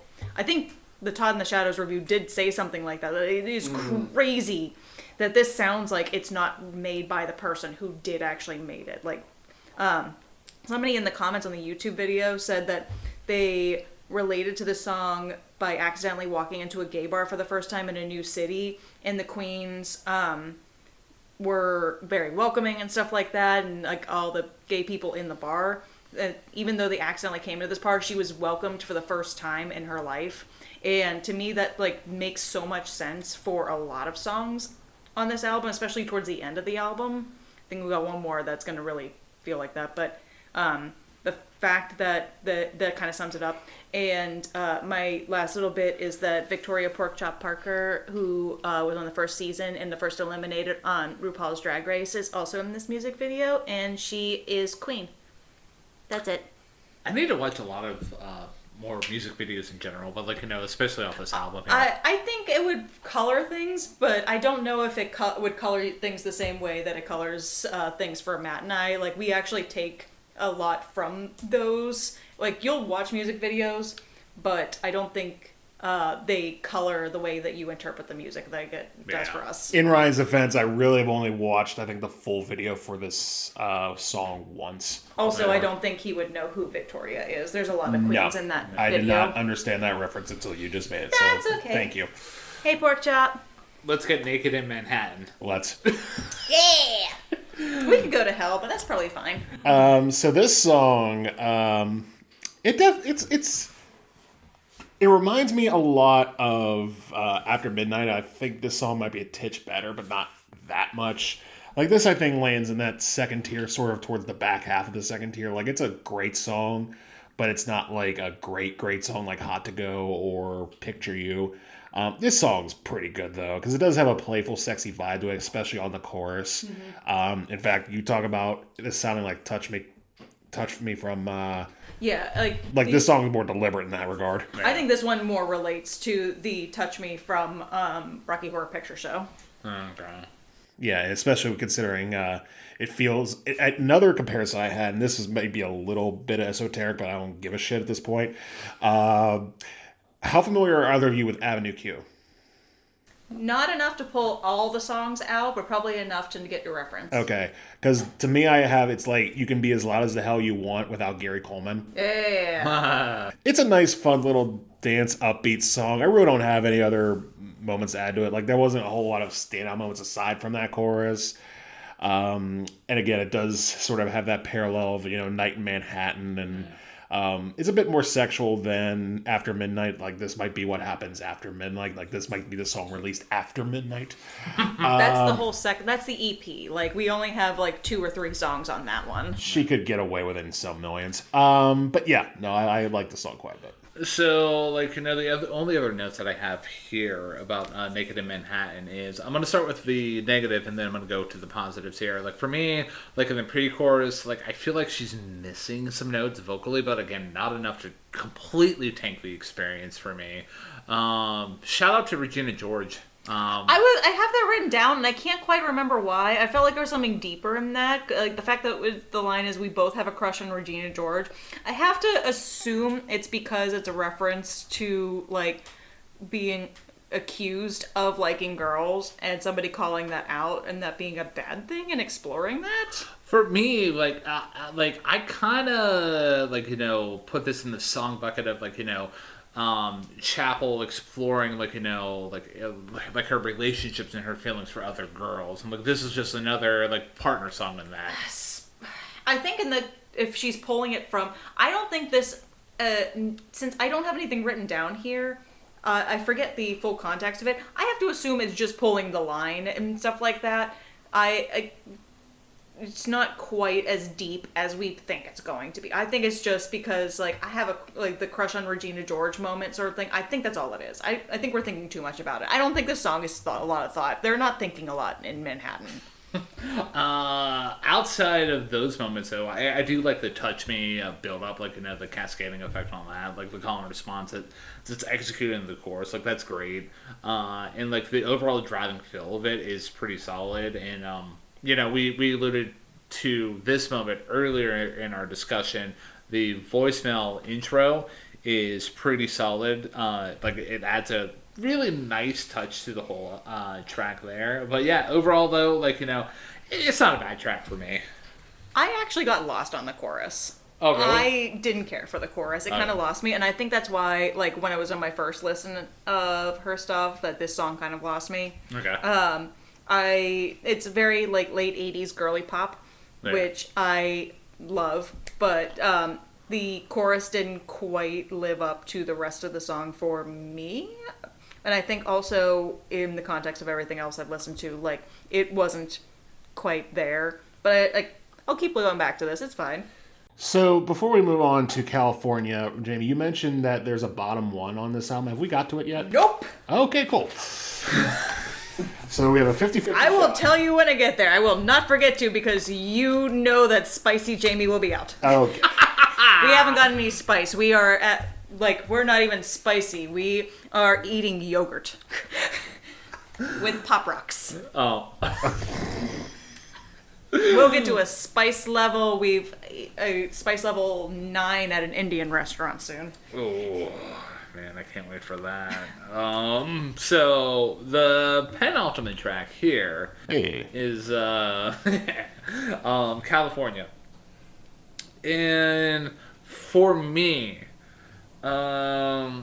this is an interesting song. Full disclosure, this almost was going to be my favorite track on the whole album. Oh, I can see that. I could too. And I know why. The intro to this whole episode was not just a play on things. It's actually like if Ryan had his own podcast, we would have all those albums all in a row. Yeah. For a reason. But, the reason why I had to knock it off a little bit is that in the bridge, vocally, I feel like she's a little bit off for my ears. She lands a little flat. And I had to reel back my tendency to fall into that millennial indie rock sounding kind of track here, because I feel like here, everything starts out really bare. You just get, Chappell being, doing light touches on the vocal front. And then, the strings come in little by little, which is a great moment for me. And then after the first chorus, you get the drums that kind of really sound very indie millennial, which really speaks of, my people. And I realized I was falling for a trap. So, again, it didn't take away from the experience for me, but I realized what I was falling for. It wasn't until the very end where she just sounds a little bit off that kind of just did knock down the track completely out of my top 3, to be completely honest with you. I mean, we've already went through 1, 2, and 3 for me. But yeah, California, it's a decent track for me. And at least on the lyrical front, like this is the first time that outside of the bridge moment in Pink Pony Club, like we actually get Chappell wanting to go back to her Midwest life and being like, hey, like, you know, hey, get me out of California, no leaves are brown here, I miss the seasons in Missouri, my dying town, like, you know, just having that homesick feeling, which is a great touch. But yeah, it's a decent song for me overall. I agree that's a decent song, and I did have that wondering feeling because of that a cappella opening. Like, this could fall into Ryan's top 3. I just have the feeling that It's that vibe. it's that vibe. But I appreciate it opening too. The rest of the song is all right. Like, I didn't feel like trapped, like, but I did kind of have this feeling of like, oh, it's just, you know, a typical album track. It sounds like. I do agree the lyrics are good of, you know, sort of wanting that feeling of being back in the Midwest, you know, experiencing seasons and everything like that. But I feel like if she had spared it a little bit more than she did, like she didn't go for the typical sound towards the back half of the song, like it could have made like for a hell of an album closer, more of like a very ominous, like, hey, you know, what if, you know, things were different? What if I were back home? Then what? But it didn't quite land like that. Like this probably falls into that album track tier, the bottom tier. It's not a bad song. It's not like, but it was fine. It was fine for me. I think the lyrics hit me a little bit more. So because like the fact that you mentioned like the one part is "Come get me out of California, no leaves are brown." I took that as when we have the luxury of seeing seasons, I will complain about winter until I'm blue in the face because I'm shouting in the cold. But we see the seasons, things change, things visibly change. In California, because you don't see anything change, it can kind of feel like you're stuck in time. So that's what so especially if you're not making progress, if you go to California, you're hoping to make it big. If you're not seeing progress in your own work and you're not seeing any progress in the seasons, you can kind of feel you're stuck in time, you're losing track. There's no seasons to kind of mark your life. So the fact that she keeps going back to no leaves are brown, I don't think it's not necessarily missing the you're not necessarily missing the seasons. You could be, but I think it's the idea that like nothing's changing. Why is nothing changing? I'm not seeing any positivity. I'm not seeing any progress. I'm not seeing this. Why can't I see anything changing? Please just come get me. I want to see change. Ryan's face right now. I love that comparison, man, because like, you know, at like, you know, at this point maybe like every day is the same for her. I know, and the thing that I got from the song, because I put this in a bucket, like I'll get to the other part, because the beginning part that you were mentioning, I felt something different, and like it leads up to everything else in this song, but it feels like this song is like when you're leaving to escape your town versus leaving to follow your dreams. And it feels like she left to escape her town. Yeah. When you're leaving to follow your dreams, you can stick with the dream and you can keep there. When you're leaving to escape, there's nothing to go to other than just somewhere else. And if that's somewhere else, you don't feel like there's any hope or change, it's hard to stay there, and you're hoping somebody will bring you back, but you don't want to go back. Like, why would you want to go back to something you wanted to escape? Versus if you're there for your dreams, you can kind of mark your progress. You can see the little changes. So yeah. It feels like the Chappell in the song left to escape the town versus left to follow their dreams. And then the big thing that really put it together was at the beginning, I couldn't figure out why it felt weird, because the beginning of the song feels like it's imitating a waltz, but it's not quite there, and I couldn't get it until I was driving here, listening to a couple of the tracks ahead of time, and I had to keep replaying the song, like, there's something I'm not picking up. It is because I can't confirm because I don't have the sheet music in front of me, but everything on this album is traditional, like something 4, like the time signature is like 2/4, 3/4, 4/4. This one at the beginning feels like she might have used 4/8. Because it is not quite 3/4, it is not quite a 3/8 or something like that. It feels like there's an extra beat in there, and that's why it feels uncomfortable, because she feels uncomfortable. At the beginning of the song, she is so uncomfortable in California that she has, like, it feels like she wants things that she would have probably complained about in her Midwest town. She wants to go back. The whole beginning of this felt uncomfortable, and like I was feeling it. I'm like, I don't know why this doesn't work, and it's because there's an extra beat in the time signature that shouldn't be there, and that gave me more respect for this song because I'm like, she's actively making you uncomfortable the same way she is in California, the same way she was in her small town. I absolutely love that analysis there. Yeah, so I think like I would have written this song off, but there was something upon multiple listens that I'm like, I'm understanding how this song that would have been like 2012, like just random fodder amongst all these other songs that sound like it, why it might have eked out for me at the time. So what you're saying is that we basically know what your bottom song is. Yeah, absolutely. I'm going to let you guys talk first. Oh, man. Okay, I'll go ahead and lead off Guilty Pleasure, which is the final album track. And to me, it very much is an album track. I couldn't muster myself enough anger towards it to put it as my bottom track. But I will say that if any track did come close to it, it was this one. Probably not for the reasons Jamie's about to get into. But for me, there were two issues I had with it. Number one, it felt way too like middle of the album, like thematically, to be the bottom track. Yeah. And to be fair, not every like album is gonna finish with its best track. Even like the greats, like the first. Anytime an album does this, where it feels like the track that should be the closer is like the penultimate track. I think right back to the Rolling Stones' Exile on Main Street, it should have ended with Shine a Light. It doesn't, and it bothers me every single time. Obviously, I didn't have enough heights for California, although Jamie did make a great argument for it. That I feel the same exact way about Guilty Pleasure.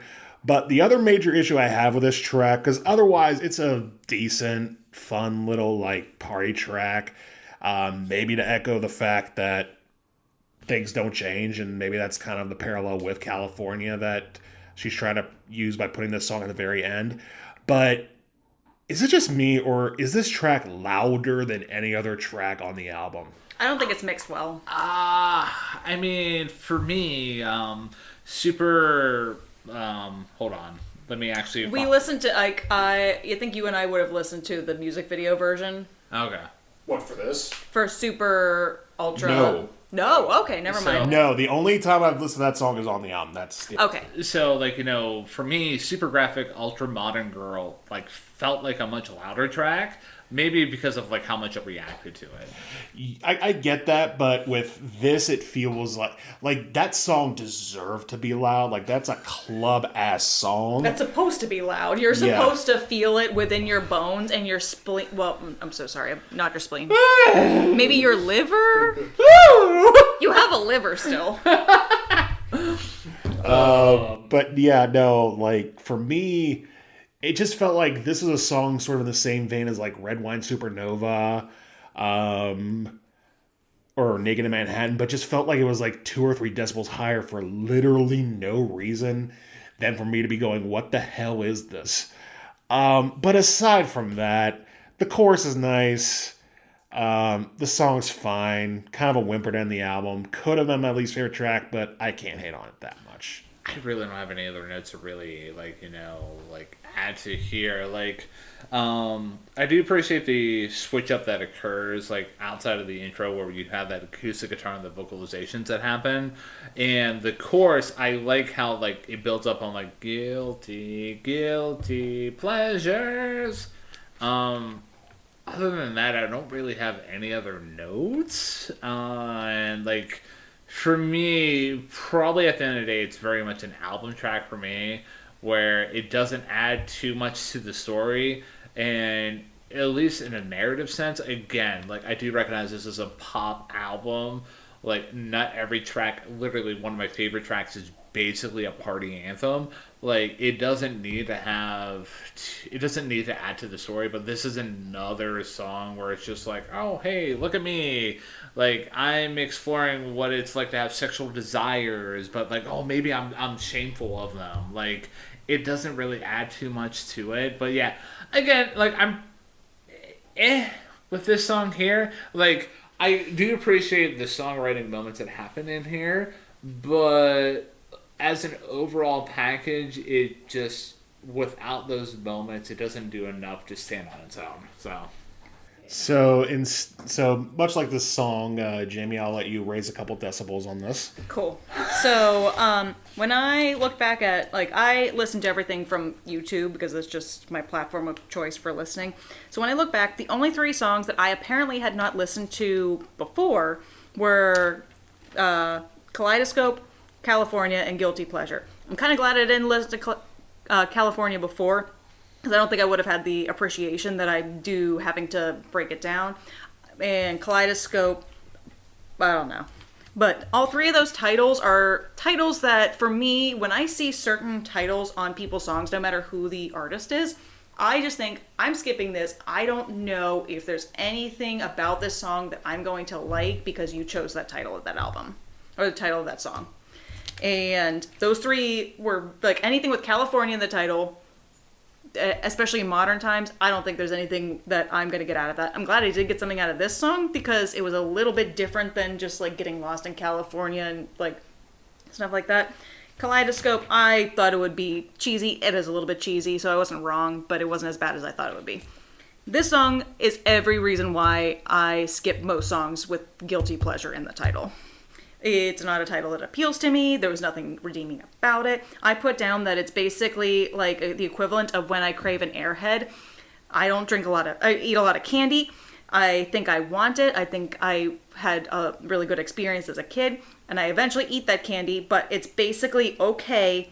Flavor's only good for a second, and I'm still hungry at the end of it. I need something else, and I'm sad that I made that choice in my life. I also think that this song could start at the 1 minute and 2 second mark where she starts singing, I want this like a cigarette. That intro can be gone. It's fine.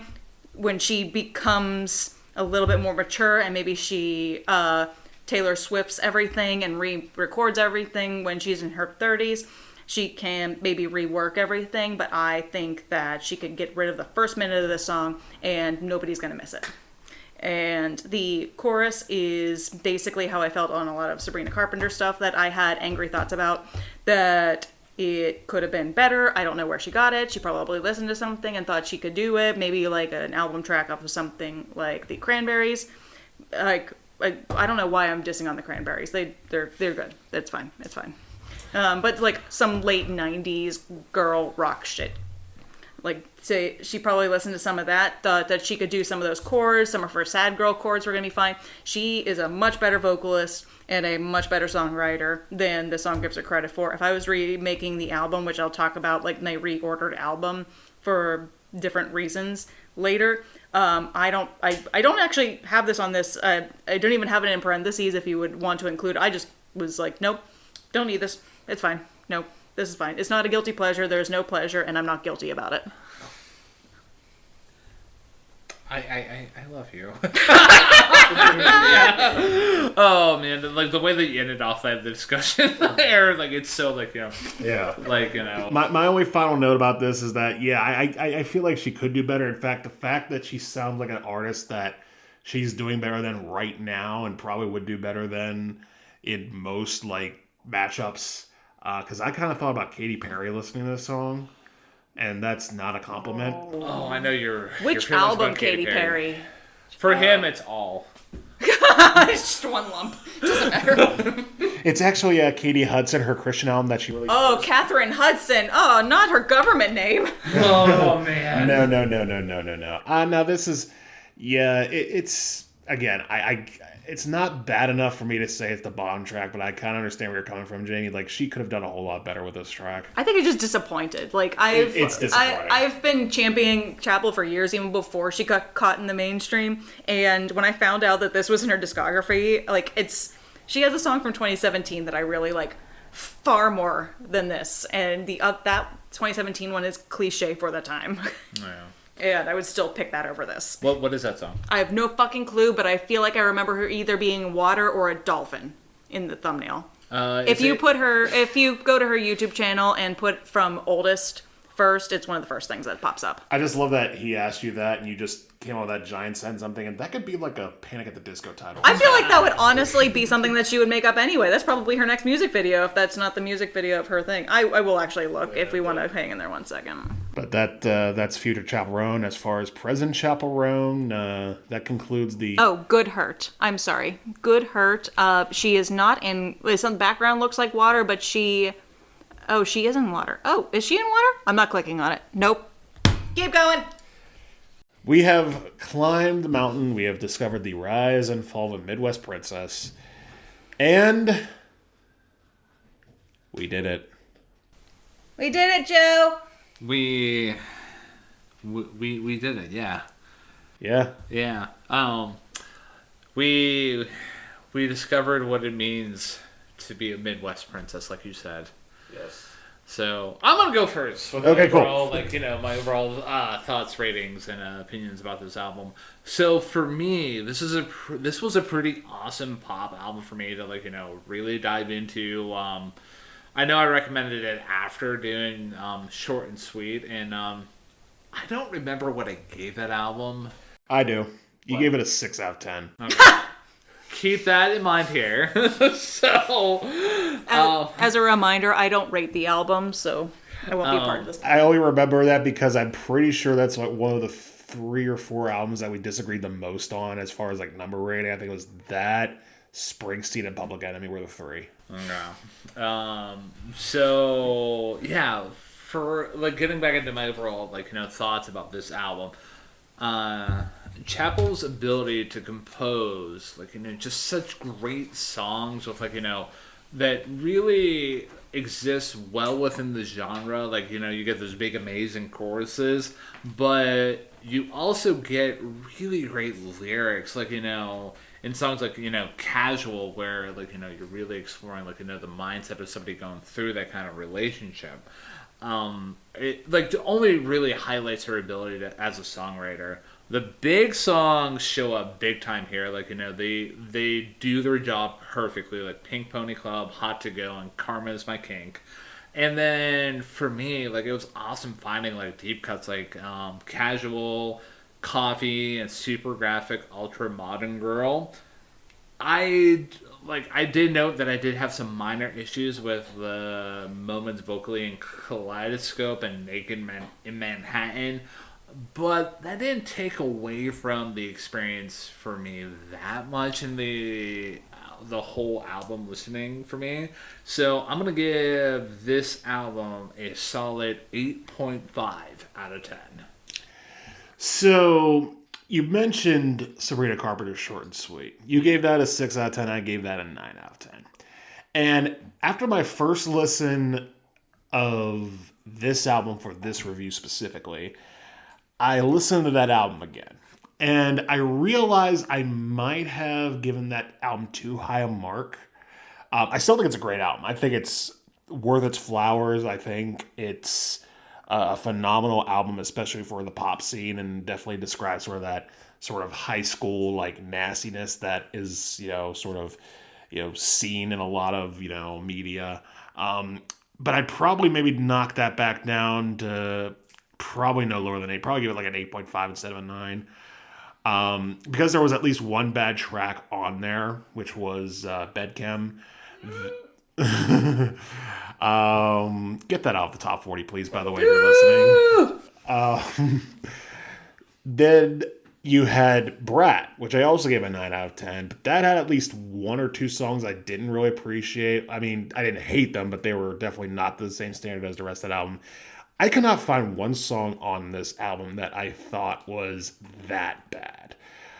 There were some ordinary tracks. The tracks like Guilty Pleasure, if I'm being honest, Kaleidoscope, Even After Midnight, that I don't necessarily need to listen to ever again, but within the context of the album, they're fine. And that should not overshadow just the greatness of some of the pop songs on here, like Pink Pony Club, like Casual, like Femininomenon, like Hot to Go, like Picture You, like Red Wine Supernova. That's 6 songs that are just bangers, no question. I can't quite give this album a 10 out of 10, but I'm going to go one small notch below. I'm going to give it a 9.5 out of 10. Hey. Oh man, that man who slapped me in the face with that fish really slapped you in the face with that fish with this album. I am become fish. So That fish has glitter on it now. So that makes the overall rating between the two of us, because you don't rate. I don't rate. Makes it a solid 9 out of 10. Because math. Because Yay. math. But Man. yeah, your overall thoughts, Jamie. I love Chappell Roan. I've loved her stuff. I love her as singles, but I think I alluded to at some point, I accidentally downloaded all the songs out of order. And I thought that everything, as I was going through, I'm like, oh, this is great. It's like, especially in the Midwest, you have to drive forever to get to work and stuff like that because nothing's nearby. I thought that, like, this was basically a good song where it's like the first half of it is your drive to work, and then you break up with your boyfriend and stuff like that at work, and then you have to drive back. And I thought that's what it was supposed to be. And then I found out that I put everything in the wrong order. But now everything is basically a road trip. Like, I basically have an order for a road trip song, album sort of thing. But yeah, no, this is, I love this. Even the minor track, I would still probably, like, if I was to put these on my own CD, I'm not including Guilty Pleasure. I don't think that's a secret. But I might not include Kaleidoscope. I have it in my, like, makeup thing. It's in the same order. It's in the thing. I would have it between Picture You and Pink Pony Club. It could or could not make the cut. But, yeah, no, this is great. A lot of these songs I listened to while I was driving when it was finally, like, 65 degrees in Pittsburgh and it was sunny, brilliant, beautiful. And these are perfect car songs, which especially when you are getting your first freedom in your early 20s, this is perfect to feel that, especially this time of year as the sun starts to break in a lot of northern states, particularly the Midwest. This is a great album to have in your car. So, for me, I'm going to say my next album recommendation. I almost went with Olivia Rodrigo's Guts, but I pivoted over to another album. And that album is by one Carly Rae Jepsen. And that album is Emotion. And for those of you who are not familiar with that album, like, you know, there's one song that I really, really like off of that album. And that song is I Really, Really Like You. Talk about music videos. If you've not seen that music video yet, pause the pod, go check out the video, come back to the pod. We're at the end. You don't have to pause the pod. Just wait till the end. It's fine. Cue it up next. But yeah, for me, like, it's a fantastic pop album. Like, really just kind of dives more into the traditional pop elements of music and, like, you know, it has big choruses, really great moments. Not as deep as this album that we just covered here, but it's an easy recommendation for me. So my recommendation would be Emotion by Carly Rae Jepsen. My recommendation is going to be even easier. I just talked about it a few minutes ago. It's short and sweet. It's the easy comparison between this. I was trying to think of another album that would even come close to it as far as, like, conjuring those same thoughts. And there's probably a few out there that would fall in that category. Maybe some of Taylor Swift stuff. Maybe some, like you said, Olivia Rodrigo. But I really haven't dived into her stuff quite yet. So based off what I do know, it's Short and Sweet by Sabrina Carpenter. Easy. I'm here for your LGBT pop girly representation. And in true fashion, compared to every time I've been on, I obviously have more than one thing. But it was mostly because I also I corralled opinions from my coworkers, and we couldn't narrow down to just one of these two albums. And it's because they will stand up against these, not because they are as great as these, but because they have a very similar vibe and are very, like, gay party pop. Or just let me start with this one. My first one is Rina Sawayama's Hold the Girl album. It has the more chill, like, picture you casual sort of vibes, and the title track is my favorite song, period, of all time. Period. My second recommendation is Tove Lo's Dirt Femme. It has some of the club vibes. It does a lot of really good sampling, and all of the tracks on there have like very good visual representations on like YouTube if you want to follow. When I say good representations, I mean there's two tracks where she is riding a velociraptor, because that is what she felt about that song. And but like No One Dies for Love is really like next to a lot of Chappell Roan songs in one of my main mixes.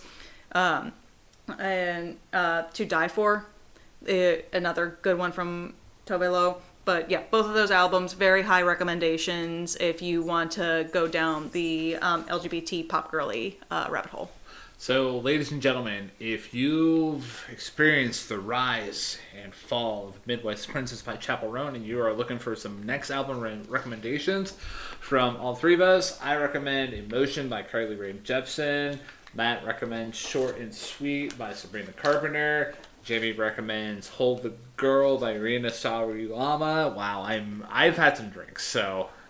Hold the Girl by Rina Sawayama. And the other album that Jamie recommends is Dirt Femme by Tove Lo. Yay, got that one! So, yeah, please take the time to, check out at least one of those records, if not all four of them. They're all solid records. So, well, I mean, mine is short and sweet, but that's my opinion. Yeah. We're all adults here. Hey! So, any other notes about Chappell Roan before we, kick this review into bed here? She just came out with The Giver. In my opinion, it's fine. If you want something to follow up Cowboy Carter, go for it. I have to take a listen to that because I know she's been promoting it decently over the last couple weeks. Yeah. All right, so that leaves us with one more thing to decide before we, really just kick everything into bed here. It is, and it's your turn. So it's our final review of Women's History Month in 2025. So, Matt, I'm going to, just set the scene here. We're going to go back into the world of rock music. Okay. And we are going to actually have, albums that were 10 years apart. Oh. Okay? And, yeah, I'm not going to, give you any other hints other than that. So, the way I'm going to have you pick between these two artists is I want you to pick between bread or cake. Cake or death? Bread or cake? I'm gonna go with cake. Okay. So, for our next review, we are going to be diving back into the world of emo rock. And the album that we are going to be discussing was released in 2007. Oh, no. It is the second studio album released by Paramore. Oh, okay. What did you think it was? I thought it was Avril Lavigne. Oh. Was that 2007? That might have been 2006. I think it might have been 2006. But yeah, that album's called Riot. Okay. All right. I can dig it. So, ladies and gentlemen, if you've not checked out, or it's been a while since you've listened to Riot by Paramore, make sure you check it out before next week's review. And also to any Paramore fans that saw that coming and heard me say, oh no, I apologize wholeheartedly. I thought we were going to be reviewing Girlfriend and all the adjacent songs on it. So, yeah. No, That's the next time I'll come on. No, yeah. It won't. Please don't. Let them suffer in private. But yeah, man. What a review, man. I think this might be our longest ever. Where there's a lot of pauses, though, in between. Yeah, true. But for right now, the way I'm feeling about this review, I feel like it's hot to go.